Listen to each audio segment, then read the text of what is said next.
Ang pinagsama ng Diyos ay huwag paghiwalayin ng tao. So we enter a marriage not knowing what is in store for us. Sabi nga ni Forrest Gump, 'di ba? Life is a box of chocolate. Hindi mo alam yung laman ng box ng chocolate, kung anong shape, anong color, anong flavor. But it may also be a blessing or curse. Blessing ba o sumpa? Depende kung paano mo titignan. So we enter into a relationship that is alive and growing, turning from our old self and taking on a new path. Ang ganda, no? From dating buhay, naging bago. Then later on, we mature in our relationship. Things, habits, and idiosyncrasies are learned, accepted, and integrated into our life. But as we dwell on it, we discover the beauty hidden in our marriage, especially pag nasa sentro si Lord ng buhay natin. So kami 30 years and still counting. 5, 10, 20, 30, 50. Ang ina-expect sa spouses, mutually love each other as perfectly as possible. Kasi God is perfect. Expected din sa spouses to keep our romantic feelings alive.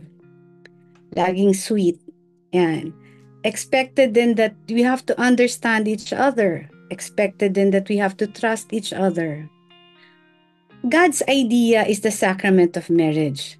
Kaya nga, couples are perfectly created for each other kasi God is perfect. Marriage is not just for convenience kasi nabuntis na, kailangan na lang ikasal. Or nor was it brought about by any culture. Tandaan po natin, God instituted it. God is the author of marriage. Will ni Lord yon. Will niya, and He chooses her or him as our lifetime partner. Hindi tayong pumili, binigay niya yon. God wants that this person should be our spouse for the rest of our life.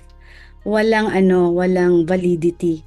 Hindi mag-expire until this. Siya ang nakakaalam nun. Okay, let me share 2 things worth reflecting.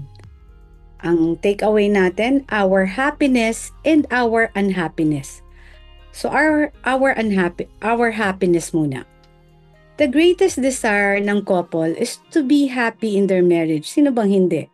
Sige, sabihin niyo sa akin kung sino ang ayaw na maging masaya ang marriage nila. But the truth is, they do not know what sort of happiness they are looking for. Kasal na kayo, matagal na, magkasama na, hindi mo pa alam bakit ba ako hindi masaya? Laging ganyan. But very seldom do they know that they already have the reason to be happy. Yung kasal ka lang, magkasama na kayo, rason na yon para maging masaya. But the only problem siguro is, we do not know how to be happy. Kaya ang tanong, paano bang maging masaya? How to be happy? Isa lang point ang bibigay ko. Understanding is the key answer. Kung may uuwi kayo ngayon, yung word na yon, understanding. Kung yung ugali nyo parehong mainitin ng ulo, walang gustong magpatalo, para na lang ma-avoid yung away, yung i-ignore nyo na lang bawat isa. Bahala ka dyan, magdabugan, mga sakit na salita o kaya away, kesa ma-stress, huwag na lang pansinin. Pero hindi pwedeng ganon kasi magpa-pile up yung sama ng loob. Tapos later on, isusumbat lahat yan. So ano yung key to understanding? Siguro sa akin, very effective to at sinasabi ko to palagi sa asawa ko. Ginagawa naman po namin sa grasya ng Diyos. Pero hindi naman perfect. Ang sagot na serious dialogue and sharing of feelings. Yung may time kayo for each other, for dialogue. Dialogue is the thing of the heart. Dialogue is the sharing not only of your mind. Gusto mo lang sabihin yung gusto mong sabihin, but of hearts. Dialogue is the feeding of time of lovers. Parang pag magkasama kayo, ini-express mo talaga yung pagmamahal mo. Hindi po yun yung oras ng dialogue para mag-solve ng problema at manumbat at mag-away kasi magli-lead sa away. O kaya pag-usapan anong kailangan ng pamilya o ano yung mga dapat pag-usapan. Doon hindi yung dialogue na yun. Ito yung expressing what is in our heart. Ito yung goal ng dialogue na to. Yung nasa puso mo, nagselos ako, hindi mo ko pinansin kanina, tinatanong kita kung maganda ba ako ngayon, sasagot mo sa akin, oo, or maganda yung suot mo. Yan, ako, patay na. Hindi madali ito. But the only guarantee of success of marriage, if we do it faithfully every day, yung dialogue. Kapag maiintindihan mo na ang partner mo, then you begin to accept the person for who he is or she is. Hindi yung not as I want him or her to be. Gusto ko maging ganito ka kasi yan, hindi pwede yun. Kailangan mo siyang intindihin. At doon, madedevelop yung friendship nyo. You grow as friends and you will enjoy more of that person just as he or she is. Ang goal ng marriage should be more than friendship. Kaya nga ang pinagsama ng Diyos magiging isa, oneness in marriage. And oneness in marriage does not mean losing your personality in the personality of the other. Mas magaling ako sa'yo. Hindi, ako mas magaling. Hindi. It means caring for your spouse as you care for yourself. Learning to participate the other person's needs. Helping the other person become he or she can be. Alam mo, man gives life to woman. Woman gives life to the world. So sa couple, it's a couple's diversity. Whatever weakness they have, the one who has the gift of what is lacking in the other must give support. By doing so, they are stronger and wiser together. Ang tawag dito, complementarity. Yung kahinaan ko, kalakasan niya. Yung kahinaan niya, kalakasan ko. Yun ang importanteng makita natin at maintindihan natin. Hindi tayo magsusumbatan at mag-aaway. Kailangan magamit ang complementarity. So, doon naman sa our unhappiness. Pero bago ko bigay yun, yung complementarity maybe ni Jing at nung asawa niya, yung pag-aalaga ni Jing, siguro kung nung time na nakahiga lang yung asawa niya, yun yung lakas ni Jing na kumukuha yung asawa niya sa kanya. Diba?